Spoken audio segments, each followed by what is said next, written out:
warahmatullahi wabarakatuh.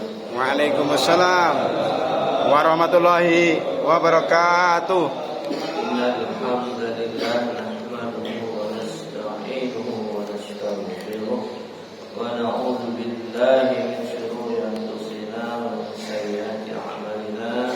May yahdihillahu fala mudilla lahu wa may yudlil fala hadiya lahu.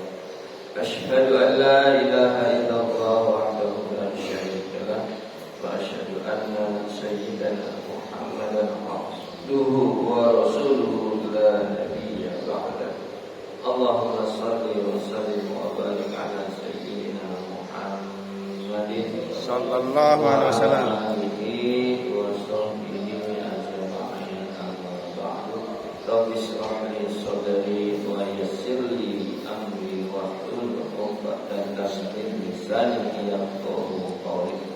Ma'asyiral muslimin, jamaah salat subuh yang dirahmati Allah, puja dan puji syukur kepada kehadirat Allah atas segala limpahan nikmat serta dunia.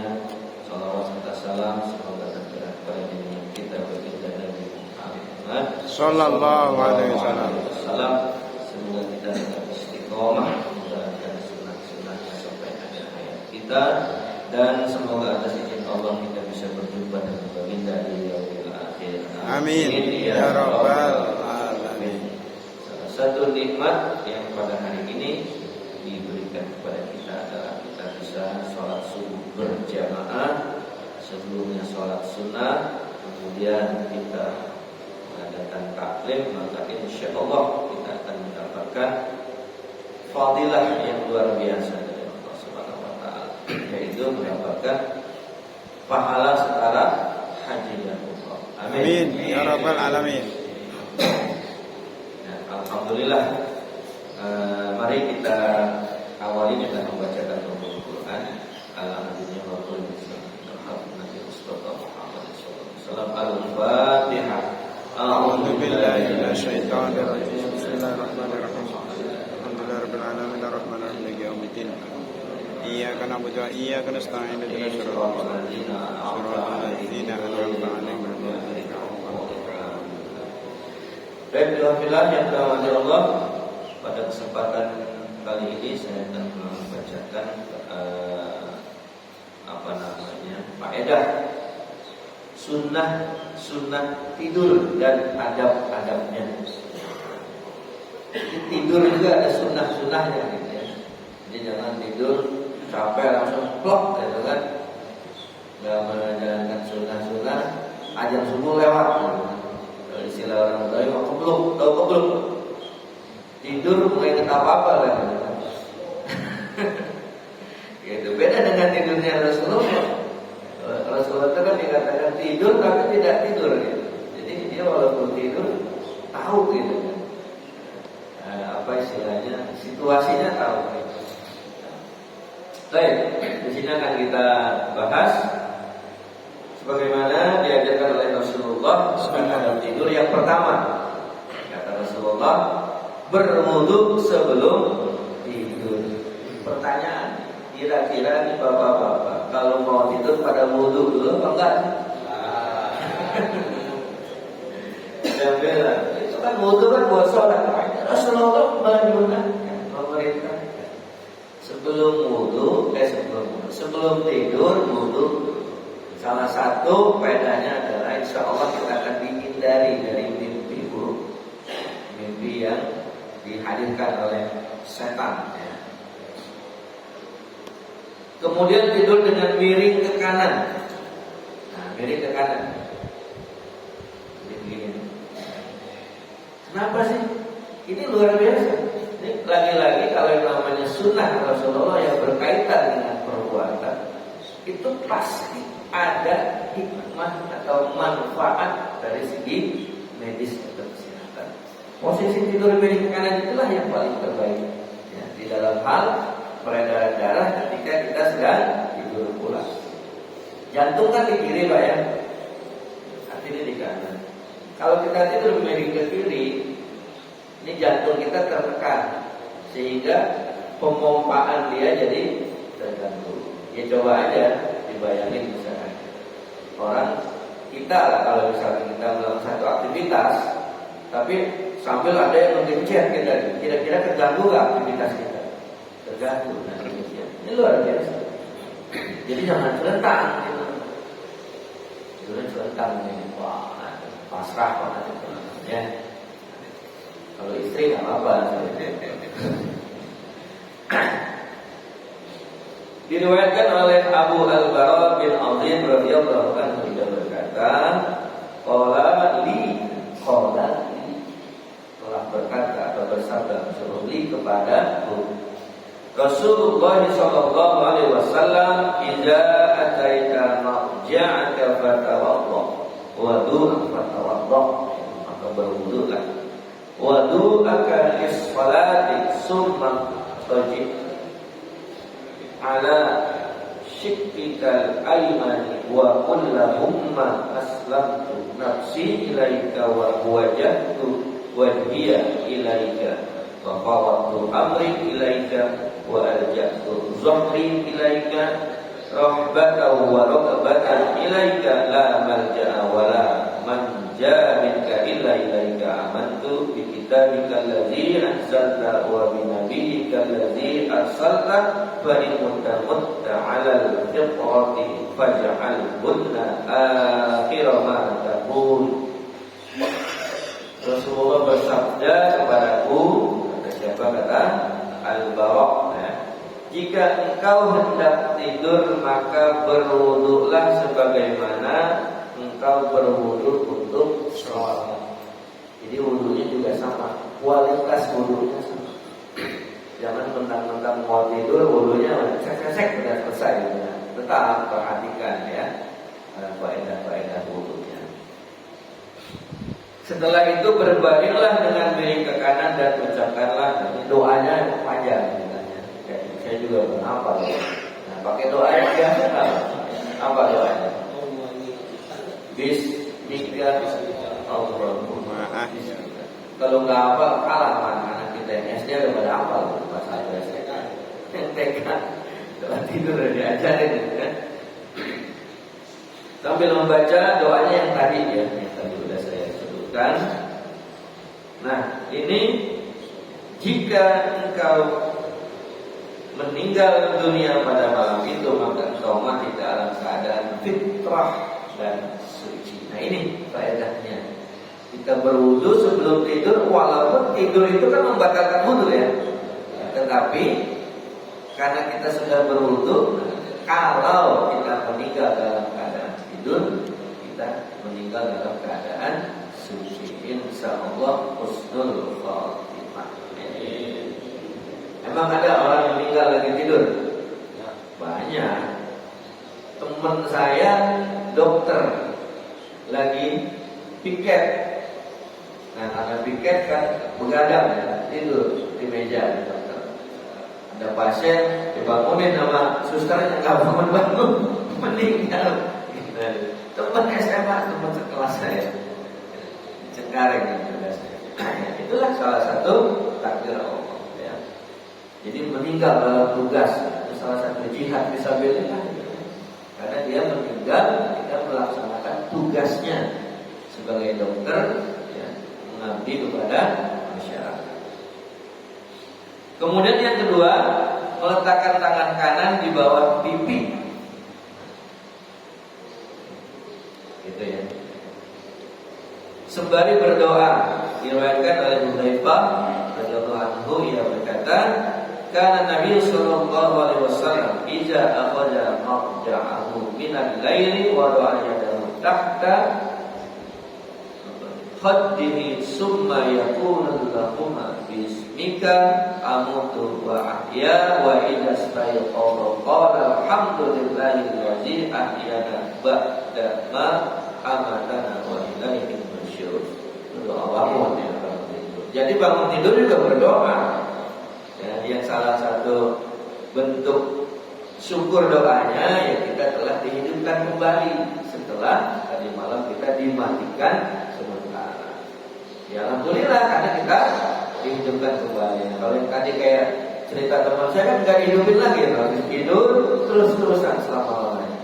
Ya, mudah-mudahan sih ya beliau sebelum tidur ya berdoa. Jika Nabi Shallallahu Alaihi Wasallam hendak tidur di malam hari, beliau meletakkan tangannya di bawah pipi, kemudian mengucapkan Allahumma bismika amutu wa ahya. Ya Allah, dengan namamu aku mati dan aku hidup.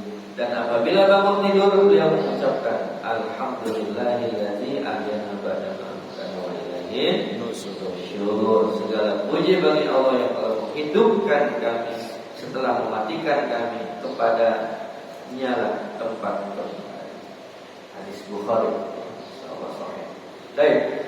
Kemudian sunnah yang ketiga, tidak boleh tengkurap. Tengkurap, telungkup. Itu nggak boleh. Tidur begini kayak tidur binatang. Ada binatang tidur begini kan? Anjing, apa tidur begini saja. Jadi jangan sama tidur dengan binatang. Sebagaimana hadis Abu Hurairah, ra'a Rasulullah sallallahu alaihi wasallam. Kalau bicara ra'a berarti melihat. Jadi si sahabat Abu Hurairah melihat. Ya. Yang dikatakan dengan hadis fikli ya, hadis yang berdasarkan perbuatan Rasulullah dilihat oleh sahabat. Ra'i Rasulullah sallallahu alaihi wasallam rajulan mudaqaji'an ala ba'dihi faqala inna hadhihi da'atul la yuhibbu Allah. Rasulullah sallallahu alaihi wasallam pernah melihat seorang tidur dengan tengkurap, lalu beliau bersabda, sesungguhnya posisi tidur tengkurap tidak disukai oleh Allah. Tidak diharamkan, tetapi Allah tidak suka. Sesuatu yang tidak suka oleh Allah, ini kan kata lain dari dibenci. Ya, berarti makruh. Sesuatu yang dimakruhkan, sunnahnya ditinggalkan. Kalau kita tinggalkan mendapat pahala. Kalau tetap dikerjakan itu kemakruhan tidak mendapatkan dosa, tapi tidak disukai oleh Allah. Jangankan oleh Allah nggak disukai, kita nggak disukai oleh tetangganya juga perasaan gimana ya? Nah, makanya hindari yang makruh. Banyak perbuatan makruh hindari, saya sebutin pada paham lah ya yang makruh. Hadis-hadis di atas menjelaskan bahwa tidur memiliki adab dan sunnah yang telah disunnahkan oleh Rasulullah. Beliau ajarkan kepada para sahabat, di antaranya adalah tidur dalam keadaan berwudu, berzikir ketika tidur dan ketika bangun serta posisi tidur yang baik.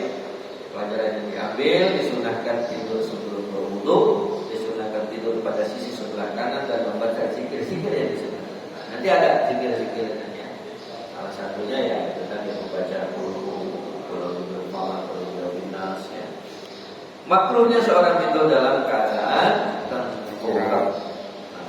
Jadi pertanyaannya, bagi kita yang selama ini tidurnya belum mengikuti sunnah ini, ya mulai besok kita usahakan kita ikuti. Sekali lagi, yang namanya sunnah itu pasti mengandung maslahat yang besar.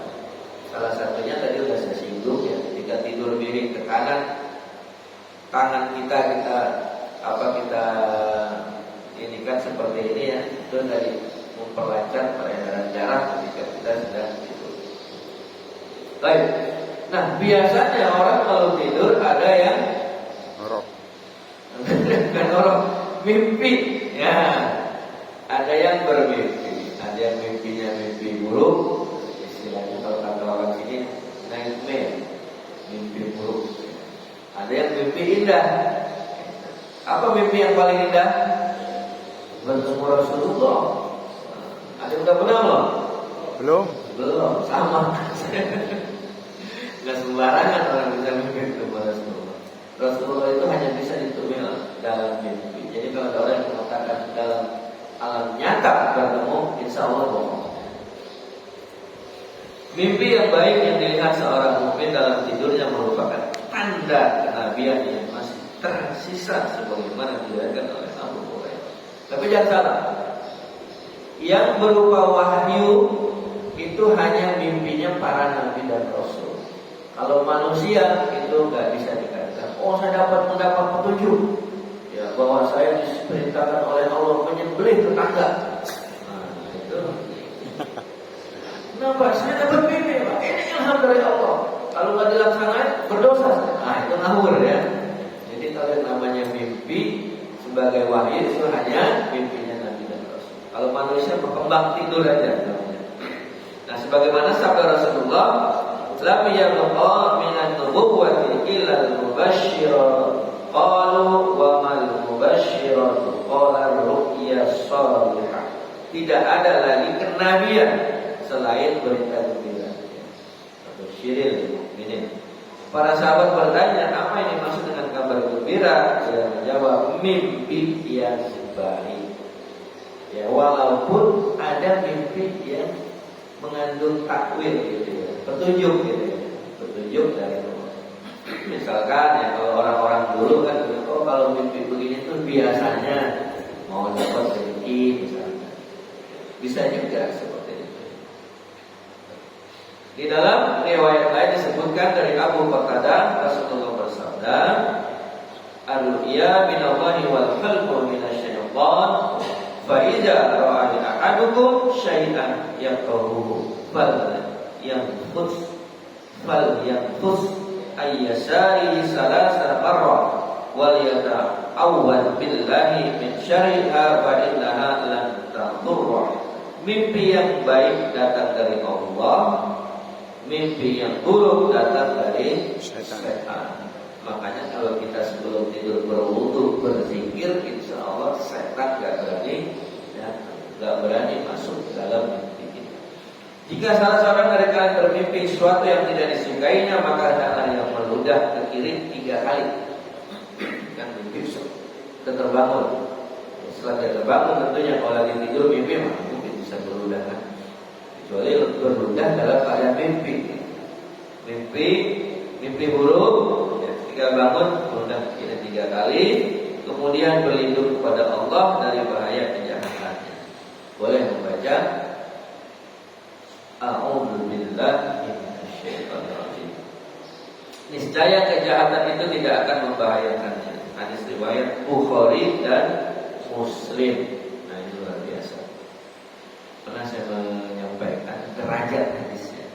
Jadi hadis yang insya Allah paling sahih itu adalah hadis yang diriwayatkan oleh Bukhari dan Muslim. Jadi dua bertahrij ini meriwayatkan hadis tersebut. Jadi udah sahih lah. Misalkan ada dua orang dipercaya.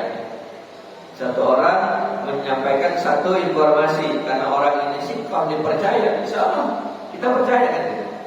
Ini ada orang lain juga sama, ya sama gitu kan, jujurnya dipercaya menyampaikan informasi, insya Allah kita percaya gitu. Karena yang mengucapkan si B. Nah ini ada satu informasi diucapkan oleh si A yang jujur dan dipercaya, dan juga diucapkan oleh si B yang dipercaya, maka informasi itu valid banget gitu ya. Nah inilah derajat hadis. Kemudian yang kedua yang diriwayatkan oleh Imam Bukhari, yang ketiga yang diriwayatkan oleh Imam Muslim, baru yang lain-lainnya. Terkait hal ini Rasulullah menyampaikan dosa orang yang mengaku bermimpi baik padahal ia tidak memimpikannya. Nah, jadi ketika kita nggak mimpi, lalu kita ngomong, kemarin saya mimpi, tadi malam saya mimpi begini, berarti kan dia bohong. Nah, berarti di sini berdosa kata Rasulullah.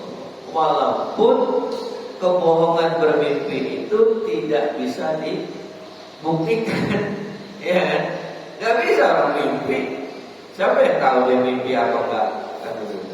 Kecuali dia berbohong. Kemarin saya melihat di Cadas ada truk masuk ke kali, gitu kan? Benar nggak? Benar. Begitu dicek informasinya nggak ada truk masuk di kali Cadas, berarti dia berbohong. Bisa itu diselidiki. Tapi kalau orang bermimpi, tadi malam saya bermimpi Presiden Jokowi terbang ke bulan, gitu. Masih presiden kan tar yang terakhir. Ya. Saya bermimpi Presiden Jokowi terbang ke bulan. Allah, ibu, ya namanya mimpi kan begitu. Tapi padahal dia nggak mimpi, berarti kan dia berbohong. Bagaimana kita bisa membuktikan si orang tersebut kalau dia bohong? Kita orang mimpi kan begitu. Tapi dosa di mata Allah. Iya. Mimpi Presiden Jokowi terbang ke bulan, apa yang saya menghindar atau gimana? Kabur kan? Ya namanya mimpi kan, gitu kan? Ada polisi nangkep datang, kamu ini telah membuat berita bohong, melecehkan presiden. Lo mimpi, saya kan mimpi, gitu kan? Mimpi kan kalau nggak dari Allah dari setan, gitu kan? Kira-kira mimpi kamu dari mana? Mungkin dari setan kali ya, nggak tahu.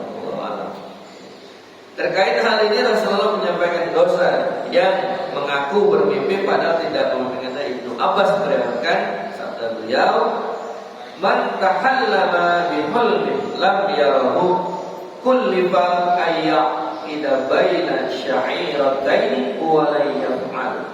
Barang siapa menyatakan diri bermimpi padahal dia tidak bermimpi yang dia ceritakan, ia dipaksa untuk menyatukan 2 biji gandum dan ia tidak akan bisa melakukan. Nah, jadi itu hukumannya gitu ya. Ibaratnya dia tidak bisa melakukan suatu hal yang tidak mungkin dikerjakan. Jadi gandum digabung menjadi 1 biji yang utuh lagi gitu dari 2, ya kan susah. Coba aja kita jajal gitu. Kecuali gandumnya udah diolah jadi terigu, kemudian terigunya diadon dibikin bulat, nah itu bisa apa jadi toyo atau bikin roti. Ya. Ya. Maksudnya ialah pada hari kiamat dia dipaksa untuk melakukan sesuatu yang tidak mungkin bisa dilakukan untuk memanjangkan siksaan pada dirinya. Nah, ini pemahamannya adalah dia akan disiksa karena berbohong tentang mimpi yang tidak ia alami. Maka dia akan disiksa di neraka. Kecuali kalau dia bisa menyatukan biji gandum, nanti dibebaskan dari sana. Ini kan tidak mungkin, ini sama saja. Seperti dalam salah satu ayat Al-Quran ya, orang yang disiksa itu, ya, orang yang berdosa banyak berdosa itu disiksa dalam api neraka. Nah, kalau dia mau bebas itu ibarat memasukkan ontak ke lubang jarum. Kira-kira bisa nggak orang masukin ontak ke lubang jarum? Sekecil-kecilnya ontak, ya paling kecil anak ontak segede kambing, segede-gedenya lubang jarum. Ya, jarum segede apa sih kan gitu. Nah itu adalah menunjukkan suatu kemustahilan. Ya. Jadi hati-hati nih. Nah jadi kalau ada orang yang suka bilang mimpi, oh saya mimpi bertemu Rasulullah ngasih amalan ke saya begini-begini, ya Allah, kita tak tahu. Tetapi apapun yang dia katakan, kalaupun dia mimpi bertemu Rasulullah jadi kasih amalan-amalan, itu amalannya bukan untuk disebarkan, tapi untuk dia saja. Kenapa? Karena kalau bicara amalan-amalan ibadah, itu kita udah lengkap dari Rasulullah, dari hadis-hadis yang diriwayatkan oleh para sahabat. Ya tak perlu lagi dari mimpi siapa misalkan di sini. Ya misalkan ya ada yang mimpi gitu kan, saya dapat hadis dari Nabi. Nah itu tak bisa dijadikan sebagai hujah. Mau yang mimpinya ulama sekalipun. Nah mimpinya itu adalah sebagai ilham buat yang bersangkutan sendiri. 3 hadis di atas menegaskan bahwa mimpi adalah urusan yang besar. Rasulullah SAW biasa menanyai para sahabat tentang mimpi-mimpi mereka untuk beliau tafsirkan. Beliau memberitahukan bahwa mimpi yang baik datangnya dari Allah dan mimpi yang buruk datangnya dari setan. Beliau juga memperingatkan perihal dusta dalam masalah ini. Nah jadi pada masa Rasulullah kalau ada sahabat mimpi dibingung nih takwilnya, dia bertanya kepada Rasulullah. Nah dikasih tahu tuh. Nah sekarang ada orang yang ahli takwil mimpi karena ada kitabnya. Ya. Tebal banget tuh apa namanya saya lupa. Dari situ berapa ribu takwil kalau kita mimpi ini itu pertanda ini. Tapi itu sebagai satu petunjuk. Artinya ketika kita bermimpi sesuatu, ketika takwilnya kita akan mengalami hal yang buruk, maka di situ bisa beristighfar, kita bertobat kepada Allah, kita mohon perlindungan kepada Allah. Ya, bukan berarti yang kata Bapak itu saya pikir begini bakal begini kok enggak gitu kan. Ya, maksudnya itu ketika kita sudah mendapatkan takwil seperti itu, kalau hal itu keburukan ya kita berusaha berikhtiar untuk menghindari. Kalau kita akan mendapatkan kebaikan mimpinya, ya usah, wah ini kamu kayaknya bakalan lulus jadi sarjana gitu kan. Ya, gimana? Oh alhamdulillah. Lalu diikhtiarkan kuliah gitu kan, belajar, sudah jadi sarjana. Ya, kalau cuma kamu bakal jadi sarjana tapi nggak kuliah, ya nggak bakal jadi sarjana juga gitu. Jadi mimpi itu bisa berupa satu petunjuk ya, atau juga firasat. Faedah yang bisa kita sarikan dari penjelasan di atas adalah besarnya urusan mimpi yang baik karena merupakan bagian dari kabar gembira dan kenabian. Sisa-sisa kenabian, bukan berarti kenabian jadi orang yang mimpi mendapatkan apa ilham atau dari malaikat itu berarti dia mendapat wahyu. Kalau Bapak kafir ya wahyu ya. Mimpi yang baik datangnya dari Allah dan mimpi yang buruk datangnya dari setan. Kerasnya hukuman bagi orang yang berdusta dalam masalah mimpi. Itu jamnya baca. Enggak. Ya, satu ini lagi ya. Satu bab lagi. Adab-adab mimpi dan sunnah-sunnah. Loh, kok mimpi ada adab dan ada sunnahnya? Ya. Rasulullah mengajarkan kepada para sahabat terkait adab dan sunnah ketika bermimpi. Pertama, jika mengalami mimpi buruk, ini setuju ya. Dan kita juga, ya saya juga pernah mengalami mimpi buruk. Dulu waktu saya safar ke Medan, juga mobil itu sampai dikejar-kejar setan. Padahal tidurnya di samping masjid. Astagfirullah, itu saya bangun masjidnya kotor, tempat wudunya kering, toiletnya enggak, ya kering kan. Ternyata ini musola bukan masjid. Musola kayaknya nggak diurus, nggak dipakai kayaknya sama orang kampung itu. Jika mengalami buruk, hendaklah meludah hati 3 kali seperti tadi sudah dikatakan ya. Mimpi yang baik datang dari Allah, mimpi yang buruk datang dari setan. Jika salah dari kalian bermimpi sesuatu yang tidak disukainya, maka jangan meludah hati 3 kali kemudian berizin kepada Allah. Tadi dalam riwayat tambahan, dan hendaklah mengubah posisi tidurnya dari posisi rumah. Nah ini yang paling gampang nih kita lakukan. Ini hadisnya juga sahih dari Bukhari Muslim. Kalau kita mimpi buruk, kemudian terbangun, nah jadi posisi tidurnya kita rubah, ya kita rubah dari semula. Ya. Yang kedua, jika mengalami mimpi yang baik, hendaklah memuji Allah dan menceritakan kepada orang lain. Nah, kalau kita bermimpi baik, silakan bercerita. Tapi jangan bohong, ya kan?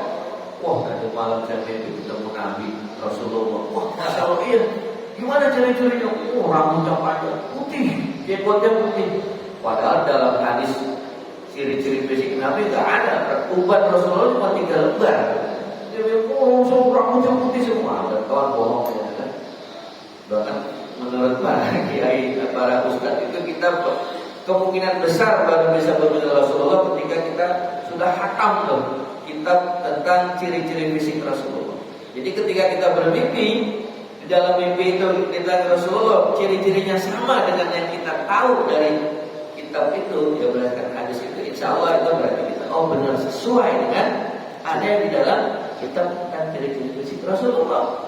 Tapi kalau kita tidak pernah tahu ciri-ciri fisiknya berdasarkan hadis atau mimpi, tahu Rasulullah tahu bukan ya kan? Baik.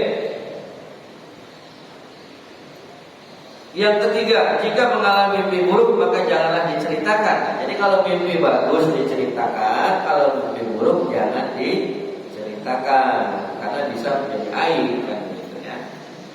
Bagaimana hadis Rasulullah, aku mendengar, yang artinya aku mendengar Nabi SAW berkhutbah lalu bersabda, janganlah sekali-kali seseorang di antara kalian menceritakan permainan setan dengan dirinya ketika tidur.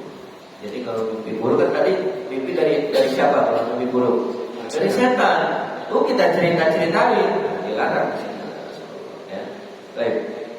Berdasarkan dari di atas faedah yang atau pelajaran bisa kita petik Satu, jika seorang muslim melihat sesuatu yang tidak disukai dalam tidurnya, hendaklah yang meludah ke kiri 3 kali dan meminta perlindungan dari kejahatan mimpi tersebut, dari kejahatan syaitan, kemudian berubah posisi yang lain. Jika seorang muslim bermimpi sesuatu yang tidak ia sukai, hendaklah tidak menceritakannya kepada orang lain. Dan yang terakhir, hendaknya seorang muslim tidak menceritakan apa yang ia lihat dari kekacauan mimpinya, karena itu merupakan satu permainan setan terhadap diri. Jadi dia lagi dipermainan setan. Jadi jangan diceritakan. Wallahu a'lam bishawab. Mudah-mudahan setelah mempelajari bab ini kita paham adab-adab tidur, adab-adab mimpi, dan insya Allah kalau udah paham diamalkan. Ya, kan yang disebut orang alim itu adalah orang yang berilmu yang diamalkan, berilmu ya, dan beramal secara ilmiah. Jadi kita beramal sesuai ilmu kita yang kita pelajari, dan ilmu yang telah kita pelajari kita amal. Baik, kita berdoa. Astagfirullahaladzim. Allahumma shalli wa sallim ala sayyidina Muhammadin sayyidina Muhammadin wa barik alhamdulillahi rabbil alamin hamdan yuwafi ni'amahu wa yukafi mazidahu wa kama yanbaghi li sultanik. Allahumma shalli ala sayyidina Muhammad wa ala ali Muhammad. Allahumma taqabbal minna salatana wa siyamana wa qiyamana wa qubulana wa taqabbal wa anta sallallahu ya rabbal Allahumma ighfir lana wa li walidina Allahumma shifaa Allahumma hadana min azwajina wa dhurriyyatina qurrata a'yun waj'alna lil muttaqina imama. Rabbi ij'alna muqima as-salati wa muqima Rabbana wa la tuzigh qulubana Rabbana la tuzigh qulubana ba'da idh hadaytana wa hab lana min ladunka rahmatan. Rabbana atina fid dunya hasanah wa fil akhirati hasanah wa qina adzabannar. Alhamdulillahi rabbil alamin. Bila itu hidayah. Wassalamualaikum warahmatullahi wabarakatuh. Waalaikumsalam warahmatullahi wabarakatuh.